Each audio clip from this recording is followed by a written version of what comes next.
Hello दोस्तों, आज हम पढ़ाने जा रहे हैं सीटेट यूपीटेट सीडीपी बाल विकास। क्लास हमारा 6 रहने वाला है। इसमें हम 5 प्रश्न करा चुकी हूँ। आपने ना देखे हो तो आप उसे देख सकते हो। यहाँ से हमारा 6 प्रश्न स्टार्ट होने वाला है। चलो देखते हैं 6 प्रश्न हमारा क्या है। 6 प्रश्न विकास को प्रभावित करने वाले कारक के साथ संबंध में निम्नलिखित में से कौन सही है। फर्स्ट, यदि बच्चा अच्छा पोषाहार लेता है और उसका वातावरण प्रेरणादायक होता तो शारीरिक और मानसिक विकास अच्छा हो सकता। नंबर 2, प्रत्येक बच्चा आनुवंशिकता बनावट के मामले में अद्वितीय है, भले हो वह समान वातावरण में ही होगा। यहाँ पे मेरे नहीं। तो फर्स्ट ऑप्शन क्या है, ए सही है। सेकंड ऑप्शन क्या है, सेकंड सही है। थर्ड ऑप्शन है, दोनों सही हैं। फोर्थ ऑप्शन है, दोनों गलत हैं। तो इसमें हमारा राइट आंसर रहेगा थर्ड वाला, दोनों सही हैं। पोषाहार हम जैसा खाते हैं वैसे बनते हैं। बहुत अधिक या बहुत कम स्वस्थ आहार हमारे वृद्धि और विकास को प्रभावित करता है। शारीरिक और मानसिक विशेषताओं और लक्षण के संदर्भ में बच्चे स्वस्थ विकास के लिए उचित पोषण आवश्यक है। एक बच्चे को सर्वोत्तम वृद्धि और विकास को बढ़ावा देने के लिए नियमित रूप से संतुलित आहार प्रदान किया जाना चाहिए। पोषण संबंधी आवश्यकताओं को पूर्ति न करने से कई प्रकार के विकार हो सकते हैं, जो न केवल शारीरिक विकास बल्कि मानसिक, सामाजिक और संवेगात्मक विकास को भी प्रभावित करते हैं। प्रारंभिक उद्दीपक क्या है। एक उद्दीपक वातावरण बच्चे की आनुवंशिकता क्षमता के विकास को प्रोत्साहित करता है। उदाहरण, एक बच्चे से बात करना या कहानी की किताब में पूर्व स्कूली चित्र दिखाना शब्दों को सीखने में रुचि और पढ़कर सीखने की इच्छा को प्रोत्साहित करता है। एक उद्दीपक वातावरण अच्छे शारीरिक और मानसिक विकास को प्रोत्साहित करता है, जबकि एक अस्थिर वातावरण बच्चे के विकास को उसकी क्षमता से नीचे गिरने का कारण बनता है। यह कार्य किसी बच्चे को उसकी क्षमता को प्राप्त नहीं करने का एक महत्वपूर्ण कारण हो सकता है। बाल पालन पोषण की पद्धति। कृपालु माता पिता द्वारा परिवेश में परवरिश किए गए बच्चों में उत्तरदायित्व भावनाओं को कमी होती है। उनका संवेगात्मक नियंत्रण कम होता है और वे जो कुछ भी करते हैं उसमें असफल होते हैं। लोकतांत्रिक या दृढ़ माता पिता द्वारा परिवर्तित किए गए बच्चे में बेहतर व्यक्तिगत और सामाजिक समायोजन करने की संभावना होती है। प्रश्न नंबर 7 देखते हैं। आनुवंशिकता के बिना शुरुआती नहीं है और पर्यावरण के बिना कोई भी नहीं है। तो इसमें हमारा ऑप्शन है फर्स्ट, परिपक्वता और प्रेरणा। नंबर 2, निरंतरता और विकास। नंबर 3, रुचि और सुधार। नंबर 4, व्यक्तित्व और विकास। तो इसमें हमारा राइट आंसर रहेगा फोर्थ, व्यक्तित्व और विकास। प्रश्न नंबर 8, निम्नलिखित में कौन सा विकास को प्रभावित करने वाला पर्यावरण कारक नहीं है। नंबर 1, मनोवैज्ञानिक। नंबर 2, सामाजिक। नंबर 3, सांस्कृतिक। नंबर 4, भौतिक। तो इसमें हमारा राइट आंसर रहेगा मनोवैज्ञानिक कारक। मनोवैज्ञानिक कारक है जो पर्यावरण को प्रभावित नहीं करता है। वृद्धि और विकास को प्रभावित करने वाले विभिन्न पर्यावरणीय कारक हैं। भौतिक वातावरण, इसमें किसी विशेष क्षेत्र की भौतिक और भौगोलिक परिस्थितियां शामिल होती हैं। सामाजिक कारण, इसमें परिवार के साथ साथ बच्चों के पालन पोषण की प्रथाओं को शामिल किया जाता है। सामाजिक कारण में स्कूल में क्या होता है, देखें, चूंकि एक बच्चा अपना अधिकांश समय स्कूल में व्यतीत करता है, इसीलिए बच्चे के समग्र विकास को बहुत प्रभावित करता है। देखो शिक्षक का व्यवहार और मनोभाव, जैसे कि शिक्षक सत्तावादी है या लोकतांत्रिक है वैसे बच्चा भी सीखता है। सांस्कृतिक विचार, मूल विश्वास और नैतिकता जो सांस्कृतिक प्रक्रिया के माध्यम से स्थानांतरित होते हैं।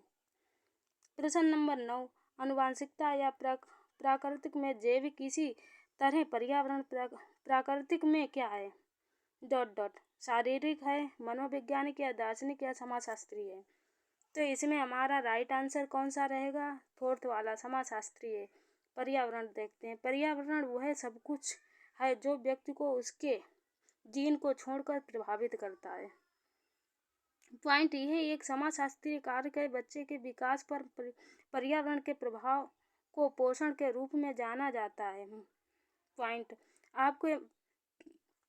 आपको माता पिता, भाई बहन और अन्य लोग आपको निजी स्थान, सामान, खिलौने आदि सभी आपको पर्यावरण का एक हिस्सा है जो सब सामाजिक कारक हैं। पॉइंट जलवायु, भोजन बढ़ने और विकसित करने की सुविधाएं भी आपके पर्यावरण का गठन करती हैं। प्रश्न नंबर 10 देखते हैं। क्या पर्यावरण कारक किसी व्यक्ति को आकार देने में कोई भूमिका ना ही निभाते हैं और ना ही निभाते हैं, क्योंकि प्रत्येक व्यक्ति की वृद्धि उसकी आनुवंशिकता संरचना द्वारा निर्धारित की जाती है? कथन है गलत है। प्रश्न ऑप्शन नंबर वन में क्या कह रहा है? गलत है, चूंकि ये साबित करने के लिए कई शोध हुए कि पर्यावरण विकास पर एक बड़ा प्रभाव डाल सकता है। तो ठीक है, चूंकि किसी व्यक्ति का आनुवंशिकता संरचना बहुत प्रबल होती है। थर्ड में क्या कह रहा है? सही है, चूंकि बहुत शोध सिद्ध करते हैं कि आनुवंशिकता कारक ही व्यक्ति के विकास को निर्धारित करते हैं। फोर्थ में क्या कह रहा है? गलत है, चूंकि पर्यावरण कारक किसी व्यक्ति के वृद्धि और विकास में बहुत योगदान देते हैं। तो इसमें हमारा राइट आंसर रहेगा फर्स्ट वाला। गलत है, चूंकि ये साबित करने के लिए कई शोध हुए कि पर्यावरण विकास पर एक बड़ा प्रभाव डाल सकता है। प्रश्न नंबर 11 देखते हैं। निम्नलिखित में से बौद्धिक वातावरण को प्रभावित करने वाला सबसे महत्वपूर्ण कारक कौन सा है? विद्यालय का वातावरण है, पारिवारिक वातावरण है, थर्ड वाले में पास पड़ोस का वातावरण है, या फोर्थ वाले में सांस्कृतिक वातावरण है? तो इसमें हमारा राइट आंसर रहने वाला है पारिवारिक वातावरण है। पारिवारिक वातावरण देखते हैं क्या है। विकास पॉइंट में विकास प्रमुख क्षेत्र जैसे भौतिक, मानसिक, सामाजिक, भावना और भाषा एकीकृत और समग्र प्रक्रिया में विकसित किए जाते हैं।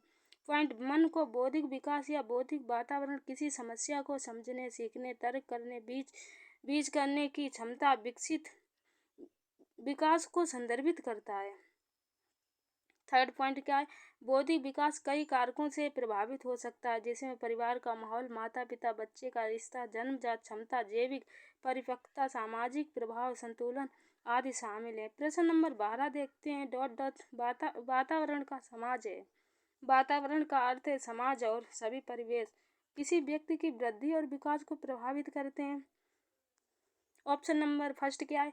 सामाजिक, सेकेंड विकास, थर्ड प्राकृतिक, फोर्थ आनुवंशिकता।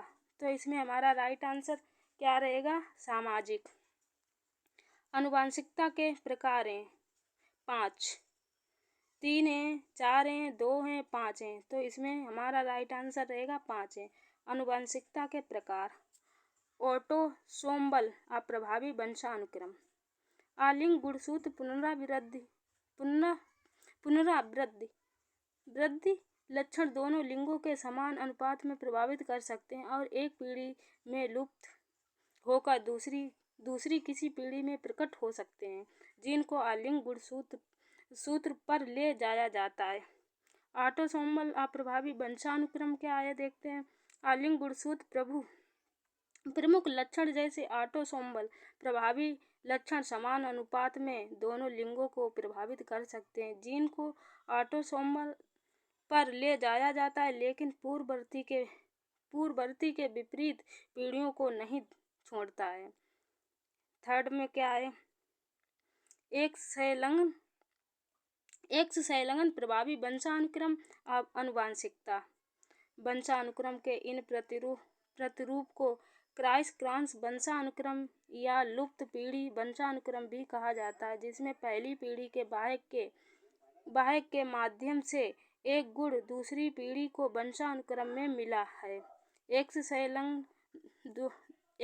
संलग्न जुड़ा पुनरावृत्ति और प्रमुख दोनों लक्षण हमेशा एक्स गुणसूत्र द्वारा माँ से बेटे तक या माता पिता से बेटी तक दोनों पर पहुँचाए जाए जाते हैं। विशेषता कभी पिता से पुत्र को स्थानांतरित नहीं होता। एक्स संलग्न अप्रभावी वंशानुक्रम आनुवांशिकता वंशानुक्रम इन प्रतिरूपों को क्रॉस और क्रॉस वंशानुक्रम या लुप्त पीढ़ी वंशानुक्रम भी कहा जाता है, जिसमें पहली पीढ़ी के वाहक के माध्यम से एक गुण दूसरी पीढ़ी की वंशानुक्रम में स्थानांतरित होता है। एक्स में जुड़ा पुनरावृत्ति और प्रमुख दोनों लक्षण हमेशा एक्स गुणसूत्र द्वारा माँ से बेटे या माता पिता से बेटी में स्थानांतरित किए जाते हैं। लक्षण कभी पिता से पुत्र तक नहीं जाते हैं। 14 प्रश्न नंबर 14 पर्यावरण उन सभी बाहरी कारकों को सम्मिलित करता है जो जीवन शुरू करने के बाद से व्यक्ति पर कार्य करते या किसकी परिभाषा है? गाल्टन की, मैकआइवर की, वुडवर्थ की या सिगमंड फ्राइड की? तो इसमें हमारा राइट आंसर रहेगा वुडवर्थ की, थर्ड वाला। देखते हैं वुडवर्थ जी क्या कहते हैं।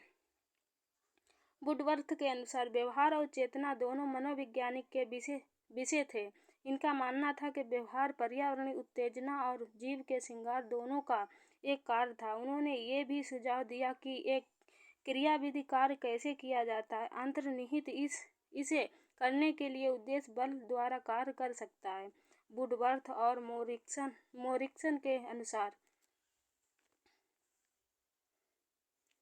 वुडवर्थ और मोरिवर्स के अनुसार क्या है, ये क्या कहते हैं? पर्यावरण उन सभी बाहरी कारकों को शामिल करता है जो जीवन शुरू कैसे बाद से व्यक्ति पर कार्य करते हैं। वुडवर्थ ने असामान्य व्यवहार का पता लगाने और मापने के लिए प्रथम प्रश्नावली तैयार की। पॉइंट देखते हैं इसमें। व्यवहार संबंधी विकारों के लिए स्कीमिंग होगा, यहाँ पे स्कीमिंग उपकरण के रूप में कार्य किया। उसके गतिशील मनोविज्ञानी 1918 ने अभिप्रेरणा धारण अधिगम और चिंतन के सिद्धांतों को मिलकर व्यवहार की व्याख्या करने का प्रयास किया, जबकि मनोवैज्ञानिक 1921 में उनकी एक मानक पाठ्य पुस्तक बन गई। अपने पूर्ण कैरियर के दौरान उन्होंने पूरी तरह से वैज्ञानिक टिप्पणियों और सतर्क सामान्य कारण के आधार पर मनोविज्ञान के एकीकृत सिद्धांत को विकसित करने का प्रयास किया। एना स्टीसी के अनुसार पर्यावरण जीन को छोड़कर वह सब कुछ है जो व्यक्ति को प्रभावित करता है। फ्रांसीसी गाल्टन के अनुसार 16 फरवरी 1822, 17 जनवरी 1911 एक अंग्रेजी अन्वेषक मनोवैज्ञानिक थे। वृद्धि के अग्रणी अध्ययन से लिए जाने जाते थे। जब व्यवहार को छात्र ने मनोविज्ञान के विभिन्न विभागों से सीख सकते थे, व्यक्तिगत विभाग का एक बड़ा क्षेत्र अभी भी उनकी खोज का इंतजार करता है। सिगमंड फ्राइड क्या इनका 1956 में 1939 मनोविश्लेषण के संस्थापक थे, पिता थे। मानसिक बीमार के इलाज के लिए एक सिद्धांत भी है जो मानव व्यवहार की व्याख्या करता है। फ्राइड का मानना था कि हमारे बचपन की घटनाओं को हमारे व्यक्तित्व पर बहुत प्रभाव पड़ता है, जो हमारे व्यक्तित्व को आकार देता है। किसी व्यक्ति के अतीत के दर्दनाक अनुभवों के कारण उत्पन्न चिंता उनकी चेतना से छिपी होती है, जो आवश्यकता के दौरान समस्या न्यूरोसिस के रूप में आ सकती है। प्रश्न नंबर 15 देखते हैं। मानव विकास में आनुवंशिकता और पर्यावरण की भूमिका कैसे बारे में निम्नलिखित कौन सा कथन सही है? ए वाला देखते हैं। पर्यावरण के बिना आनुवंशिकता बेकार है और आनुवंशिकता के बिना पर्यावरण का अर्थ कुछ भी नहीं है। बी वाला आनुवंशिकता हमें विकास करने के अवसर देती है और पर्यावरण हमें शरीर की संरचना प्रदान करता है। सी देखते हैं। वंशानुक्रम क्षमताओं का विकास पर्यावरण का विषय है। तो इसमें ऑप्शन देखते हैं। फर्स्ट में केवल ए और बी, सेकंड में केवल ए और सी, थर्ड में केवल ए और बी और फोर्थ में केवल ए। तो इसमें हमारा राइट आंसर रहेगा के थर्ड वाला, केवल ए और बी। ए और बी सही है, थर्ड वाला ए और सी सही है। लैंड डिश और लैंड डिश के अनुसार आनुवंशिकता हमें विकसित होने की क्षमता देती है, लेकिन इन क्षमताओं के विकास के अवसर पर्यावरण से आने चाहिए। वुडवर्थ क्या कहते हैं? बच्चे की वृद्धि और विकास में दोनों समान रूप से आवश्यक हैं। प्रश्न नंबर 16 देखते हैं। निम्नलिखित पर ध्यान दीजिए। तथ्य, अवधारणा, आकांक्षाओं का स्तर या नैतिक मूल्य। उपरोक्त में कौन से पर्यावरण को मनोवैज्ञानिक घटक थे? केवल ए था, केवल बी थे, थर्ड में ए बी सी तीनों थे, फोर्थ में ए बी और डी थे। तो इसमें हमारा राइट आंसर कौन सा रहेगा? 16 में थर्ड वाला, ए बी और सी तीनों थे। स्वयं अवधारणा क्या है? एक व्यक्ति का ज्ञान है कि वह कौन है। कार्ल रोजर्स के अनुसार स्वयं अवधारणा सक्रिय, गतिशील और प्रभावशाली है। अल्प आत्मसम्मान, जब आपके पास कम या नकारात्मक आत्मसम्मान होता है तो आप अपनी राय और विचारों का बहुत थोड़ा मूल्य लगाते हैं। पर्याप्त आत्मसम्मान, आपके पास स्वयं का संतुलित अर्थात दृष्टिकोण होता है। कोहलबर्ग के अनुसार क्या है? विकास के इस स्तर पर काम करने वाले लोग इस आधार पर नैतिक निर्णय लेते हैं कि उन्हें अपने निर्णयों पर पुरस्कृत किया जाए या दंडित किया जाए। युवा शुरुआत में किशोर अवस्था के चरण में आमतौर तर्क के इस पूर्व पारंपरिक स्तर पर होते हैं। पॉइंट नंबर 2 क्या है? पारंपरिक तर्क स्तर पर और बाहरी कारकों द्वारा नैतिक तर्क को नियंत्रित किया जाता है। पॉइंट नंबर 3 देखते हैं क्या है? परंपरागत स्तर पर नैतिक पूरी से स्वयं चयनित मूल्य होते हैं। जुंग फ्राइड के साथ सहमत थे कि एक व्यक्ति के अतीत और बाल अवस्था के अनुभवों में भविष्य के व्यवहार और आकांक्षाओं के स्तर को निर्धारित किया। तथ्य क्या है? ऐसी जानकारी जो सत्य और व्यवहारिक है, जिसे परिवेश और पर्यावरण के माध्यम से प्राप्त किया जा सकता है। प्रश्न नंबर 17 देखते हैं। आनुवंशिकता के संदर्भ में निम्न में से कौन सा कथन गलत है? आनुवंशिकता बालक का लिंग निर्धारित करती है। 2 वाला, ये शारीरिक संगठन में महत्वपूर्ण योगदान देती है। थर्ड वाले में ये जुड़वा बालकों के जन्म में योगदान देती है। फोर्थ में इसमें रुचि, अभिवृद्धि, पसंद नापसंद तथा मस्तिष्क के संवेदनात्मक भावनाओं सम्वेषित होती हैं। तो लिंग क्या है? इसमें हमारा राइट आंसर रहेगा फोर्थ वाला। राइट आंसर है फोर्थ वाला। इसमें रुचि, अभिवृद्धि, पसंद नापसंद तथा मस्तिष्क की संवेदनात्मक भावनाओं को समावेशित होती हैं। लिंग क्या है? शिशु को लैंगिकता इस बात पर निर्भर करती है कि पुरुष शुक्राणु में एक्स या वाई गुणसूत्र हैं या नहीं। सेकेंड पॉइंट क्या है? जब एक एक्स गुणसूत्र माँ के एक्स गुणसूत्र के साथ एकीकृत होता है तो यह एक लड़की एक्स बनाता है। जब एक वाई, थर्ड वाला देखते हैं, जब एक वाई गुणसूत्र एक लड़का एक्स वाई बनाने के लिए माँ के साथ समामेलित करता है। प्रश्न नंबर 18 देखते हैं। जिस माहौल में बच्चे बड़े होते हैं वह कि वे कैसे सोचते हैं और वे क्या सोचते हैं बनेगा। ऑप्शन नंबर फर्स्ट देखते हैं, बनाए रखेगा। ऑप्शन नंबर 2, कमजोर अस्त व्यस्त करेगा। ऑप्शन नंबर 3, आएगा। ऑप्शन नंबर 4, प्रभावित करेगा। तो इसमें हमारा राइट आंसर कौन सा रहेगा? ऑप्शन नंबर 4 वाला, प्रभावित करेगा। प्रश्न नंबर 19 देखते हैं। और पर्यावरण का ज्ञान सभी प्रकार के बालकों को संभालने के लिए एक शिक्षक के लिए अत्यंत आवश्यक है। क्या है? फर्स्ट वाला, आनुवंशिकता आवश्यक है। सेकंड वाला, पारिवारिक पृष्ठभूमि आवश्यक है। थर्ड वाला, सामाजिक स्थिति आवश्यक है। फोर्थ वाला, सांस्कृतिक आवश्यक है। तो इसमें हमारा राइट आंसर रहेगा सेकंड वाला, पारिवारिक पृष्ठभूमि। प्रश्न नंबर 20 देखते हैं। पर्यावरण में उन स्थितियों की समग्रता है जो व्यवहार को उद्दीपक करने या के लिए कार्य करती हैं। व्यवहार के संशोधन में, व्यवहार के वर्गीकरण में, व्यवहार के संग्रहण में, व्यवहार के स्थानांतरण में। तो इसमें हमारा राइट आंसर रहेगा कौन सा, फर्स्ट वाला, व्यवहार के संशोधन में। यहाँ पे हमारे प्रश्न समाप्त होते हैं। चलो मिलते हैं अगले वीडियो और न्यू टॉपिक के साथ।